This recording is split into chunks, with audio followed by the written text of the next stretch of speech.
Single ka pa rin. At hindi ibig sabihin ay may kulang o mali sa'yo. Sa paligid natin ay parang default na expectation na dapat may karelasyon ka na.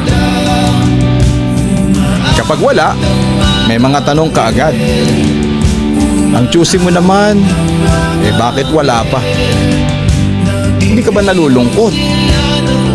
Pero ang totoo, hindi naman lahat ng single ay naghihintay lang na may dumating para maging buo ang buhay nila. May mga taong single dahil pinili nilang ayusin muna ang sarili nila. Pinipili muna ang stability kaysa ang kilig. Pinipili muna ang clarity kaysa sa excitement. Pinipili muna ang peace kaysa sa drama.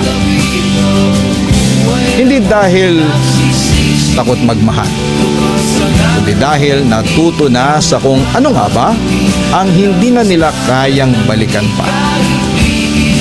May mga single na galing na sa relasyon na nagturo sa kanila kung gaano kahalaga ang tahimik na isipan, maayos na emosyon at self-respect.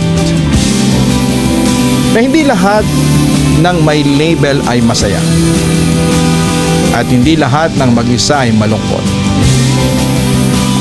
Alam nyo kasi ang minsan ang pagiging single ay healing phase.